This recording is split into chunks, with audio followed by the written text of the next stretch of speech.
Hi everyone and welcome to the channel. My name is Martyn if you've not tuned in before, and this is the Helena and Martyn YouTube channel. I have this channel with my fiancée Helena, and we are, in case you didn't know, massive Disney fans, and as a result of that we love travelling to all the different Disney parks around the world, and the closest one to us is Disneyland Paris, and so we love travelling over to France. And I've had a lot of questions over Instagram and Twitter about the best ways to get over there, whether it's best to take the ferry, the plane, whether it's best to take the Eurotunnel or the Eurostar. Well, we've got a preferred method, and our preferred method is travelling by car and taking the Eurotunnel. And I thought I would do this video so that if you've never done the Eurotunnel before, it gives you an idea of the process from start to finish, and you can decide whether or not you want to do that for travelling over to France. And it might make you think about a mode of transport for getting over to France that you've not thought about before. Firstly, I do want to say that for our trip to Disneyland Paris in a couple of weeks, we have been gifted a Eurotunnel return trip by the wonderful people at Eurotunnel, but they have not asked me to do this video. This video was purely my idea, and all of the information that I gathered myself, and I haven't had any actual input from Eurotunnel. So this is all from my experiences actually using the Eurotunnel on previous trips, and also any information that I managed to gather from their website. So when we travel to Disneyland Paris and when we travel to France, we're trying to normally do it on a budget. So we found that the cheapest ways to do it were to go by car and to do either the ferry or the Eurotunnel. Now, the very first time we went to Disneyland Paris, we used the ferry, and then the second time, because we used magic breaks, they actually had included in the price of the holiday package a free Eurotunnel, and that was the first time we used Eurotunnel. And whereas the ferry was an hour and a half, we just preferred, after having that free Eurotunnel with a magic breaks package, we preferred using the Eurotunnel because it's 35 minutes from England over to France. So we just thought this is a lot easier, and we're just going to do this from now on. So we used the Eurotunnel when we went in January of 2018, and then we also used it when we went in November of 2018. And like I said, we're going to be using the Eurotunnel again when we go in a few weeks' time. So let's go through the process step by step, and we'll also be covering the reasons why we love using it as our mode of transportation. So first of all is booking, and the website is really easy to use, really easy to navigate, which is why I love using it. So when you go straight onto the homepage, there's no dilly-dallying, it's straight there in front of you. You can put in the departure date, the return date, you can put in which terminal you want to leave from, your mode of transport, so if you're taking a car, a bike, a van.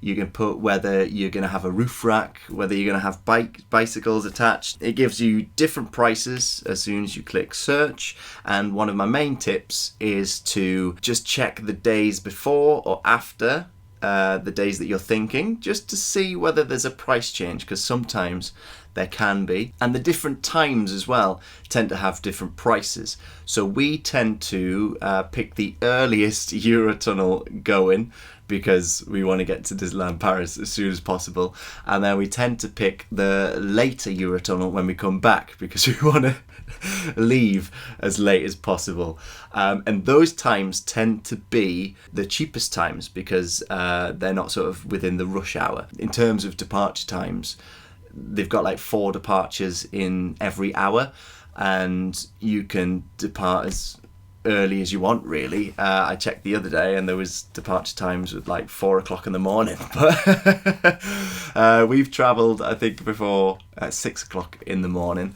and it's been really quiet. I also advise booking early to get the best price. The closer you get to your departure date, the more expensive it's going to get, like anything, like if you're booking a flight or anything like that. So just make sure you're going to book in advance if you know when you're going. That way you'll get the best price from your Eurotunnel. Also, something that I didn't actually realise until I researched it, so that price that you're paying for the Eurotunnel, it actually covers up to 9 people. Your car's covered, and then you can have up to 9 people included in that price, which I think makes it great value for money. So if you've got a group of you that wants to go off on a bit of a road trip holiday, then when you divide that price between all of you, I think it's going to work out really, really good, and you're going to be paying a lot less each. There's no restrictions on anybody that's pregnant either, which is a plus. So if you're desperate to go out to France or desperate to go out and have a holiday while you are pregnant, whereas with flying you're not able to get on a flight if you are past a certain date. When it comes to the Eurotunnel, there's no restrictions on anybody that's pregnant, but it just says to consult your doctor before you go ahead and book. So once you've booked it, you'll get an email, and within that email it'll tell you about API. It'll tell you that you need to fill out your advanced passenger information, and this basically is your passport number. It's the details of the people that are going to be travelling on the Eurotunnel, and it makes getting through the departure terminal a lot quicker, because they'll have all the information they need on the people that are travelling. So the way that you input this information, in the email it'll have a link. You click on the link and then it'll ask you for a booking reference and then also a password. So the booking reference will be on your email, but also the password that you need will also be in the email as well. So you just copy that over and enter, and then when you're in, you just put down the people that you are travelling with and yourself, of course. Don't want to forget yourself on the holiday. And then you put in the document information. And then once you've done that, it'll tell you that all of that information is now going to be passed on to UK Border Force for when you travel, and then that'll hopefully speed up your exit. So let's talk about luggage allowance. Well, actually, there's not a lot to talk about because there isn't any. You can take as much stuff as you want, and that's always something that thrills us, well, especially when it comes to coming back, because, you know, when you go on holiday, you come back with a bit more than you went off with, don't you? You come back with your trinkets and your gifts. So you don't have to worry about being over any sort of baggage limit going or coming back, because there isn't any. You can take as much stuff as you want, and also, which is good for a budget, you are able to take food as well. There's no restriction. So I always say that something to do to try and stop yourself from buying food in the services, either here in the UK or over in France, is to make yourself a nice packed lunch. So make yourself some sandwiches, get your crisps and any other snacks that you want to have those in the car. And you can also take food with you if you know that you're going to have a kitchen in the place that you're staying. So for example, we're going to be staying in a hotel that has a kitchenette, so we're going to take a few bits of food over with us, so pasta, things that we can easily put together over there and that are going to keep in the car during our travel. So yeah, there's no luggage restriction and there is no food restriction either. So next is travelling to the Eurotunnel here in the UK. So travelling to Folkestone. Good thing that they've got is a Twitter account, and it's at Shuttle, and if you go onto that each day, something that is great that they do is they actually tweet out who's in charge of the account for that day, and you can ask them any questions you wish. But that account is also great at telling you about delays and also road closures. So I need to tell you about a mistake that I've made before, and it's putting the postcode of the terminal into the sat-nav. So if you watched our vlogs from the November trip, you'll realise that I put the postcode into the sat-nav and I followed it literally. So we got to a point where there was an actual sign telling me to pull off for the Eurotunnel, and I said, no, the sat-nav's telling me to go straight forward. Well, when I went that way, it took me to the Eurotunnel offices and not to the actual terminal. So what you need to do is when you get to junction 11A of the M20, that's when you need to pull off. Don't add to your journey time by going the wrong way. So when you pull up to the Eurotunnel terminal, the first thing you'll have to do is to check in. So what happens is you drive up to a booth. It's an electronic booth, a sort of ticket machine. It just scans your vehicle registration, which you've already input on the website when you completed your booking. It will bring up who's travelling, which is great because you've put in that advanced passenger information, and then it'll print off your ticket. You'll answer a couple more questions, but it'll print off your ticket, and then you take the ticket and you pop it over your interior mirror, and that ticket tells you which shuttle you're on and what time you're going to be travelling, I believe, if memory serves me correctly. Like I said, we tend to pick the early Eurotunnel for going and then the late Eurotunnel for coming back. And when it comes to the morning Eurotunnel, we've had no issues, we've had no delays getting through that check-in bit, because those times have been between 6 o'clock and 8 o'clock in the morning, and not a lot of people are around at that time. So check-in should be at least 45 minutes before you travel and no more than 2 hours before you travel. So you've checked in, and the next port of call is going to be the terminal. So this is where you can just relax until you're called to board the actual shuttle. So what we tend to do, we always tend to park in the same place. It's like a cinema drive-in. We park in front, if there's a space, we park in front of this big giant screen which has all the departure times on, and it's like at an airport, it tells you when you need to board your shuttle. So you can do that, but then what you can also do is you can go inside to the terminal. It's nice and warm, there's cafes inside there. I know I said about taking a packed lunch, but we just can't help ourselves. We need to get ourselves a croissant or a pain au chocolat from one of the cafes and enjoy a nice cup of tea while we wait to board the shuttle. And what happens when you are called, it'll tell you to board.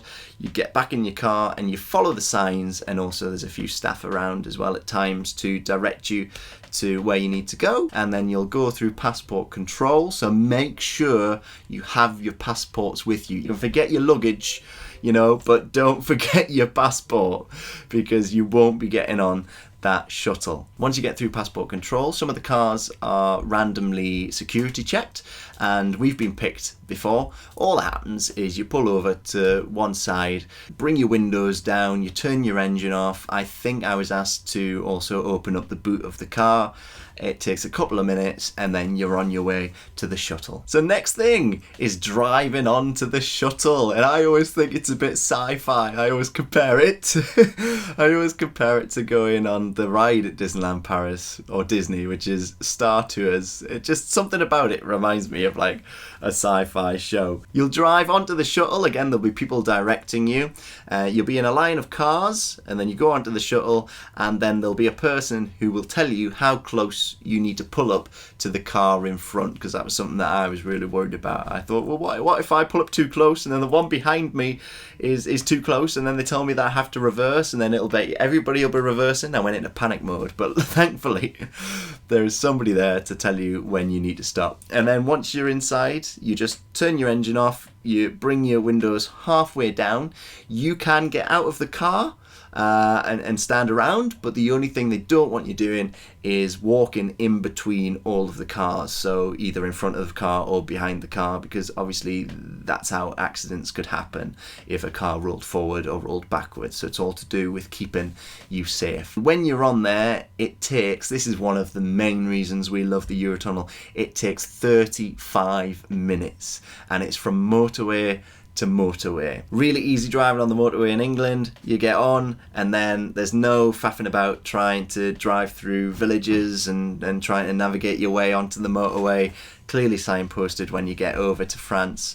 Very easy. And it was great for me as a driver, because it was almost like I didn't stop enough to get tired, which I think is important when you're doing this journey. When we did the ferry, so I did the drive to the port, and then it was an hour and a half of me not driving and sort of resting and relaxing, and that was quite long. So it felt like, I don't really want to drive again. Whereas with the Eurotunnel, you get on the Eurotunnel, you get on the shuttle, 35 minutes feels like I've just had a pit stop at a services, and I've just had a coffee and a nice relax.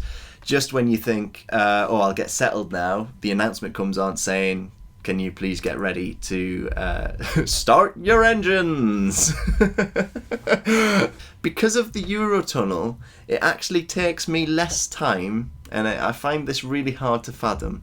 I'm from Newcastle originally, if you couldn't tell from the accent, and me going to France, going to Disneyland, is quicker because of this Eurotunnel, because of the 35 minutes. It's quicker for me to go to France than it is for me to drive from where I am now in the south of England up to Newcastle. Also, something that might be nice to do is to download something to your phone or to your iPad to watch during the 35 minutes. I remember I took my laptop and I took the Goofy movie, and we watched half an hour of the Goofy movie on the way over, and then another half an hour on the way back. Talking of coming back, let's cover that now. So, something I would advise.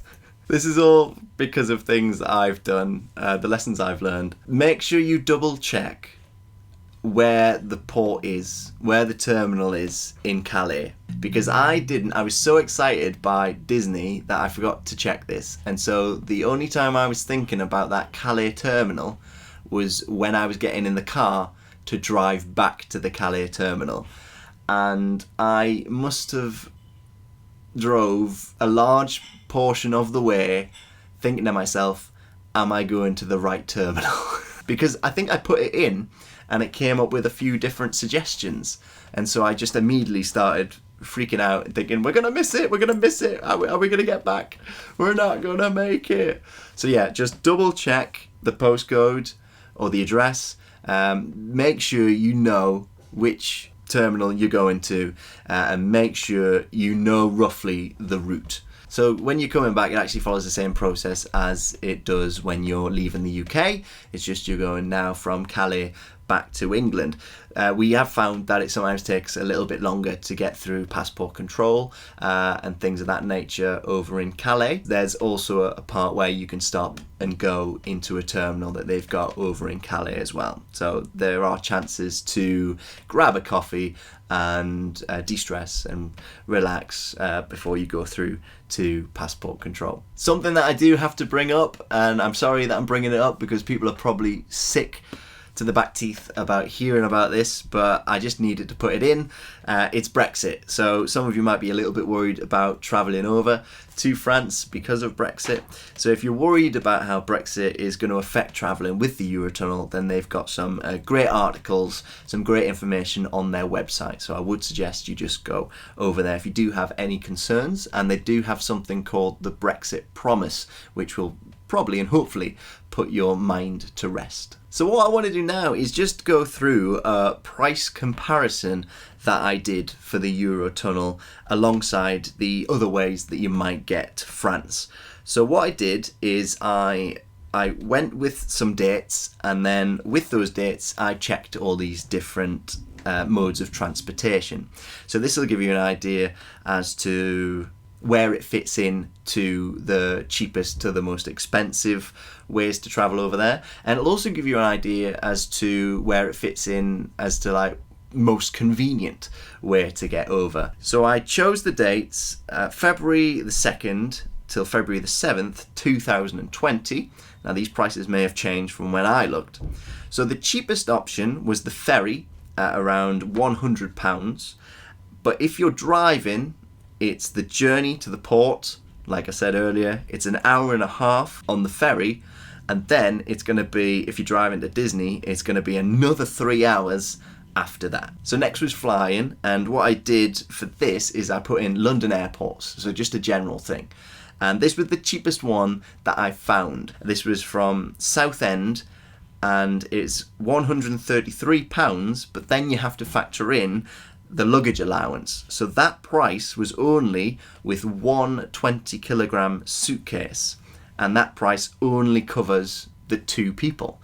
So the more people you're going to have in your party, it's going to actually be more expensive. So I'm not trying to say to you, book the Eurotunnel. I'm just trying to let you know about some of the advantages and disadvantages of all of these modes of transportation, really. So next was the Eurotunnel at around £144. So that's with the price covering up to 9 people. You've got that really quick travel time, and you've got absolutely no luggage restrictions, and you can also take food with you. And then the most expensive way to travel was actually the Eurostar at £240.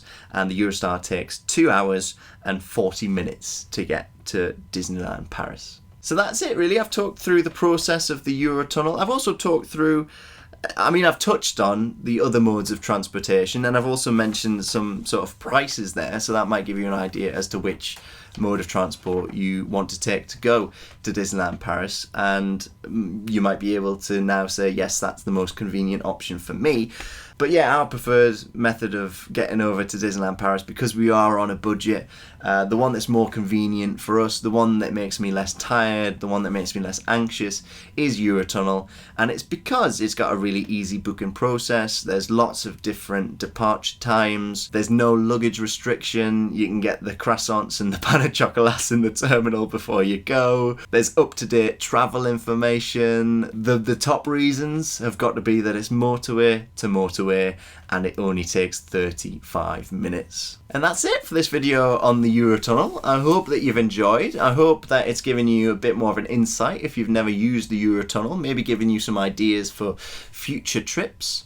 Maybe also, if you have booked a Eurotunnel but you've not actually gone yet, it's also giving you a bit of an insight as to what it's going to be like if you've a little bit anxious about it. And also maybe touching on those other modes of transportation has sort of given you an idea as to which mode of transport is going to be more convenient for you.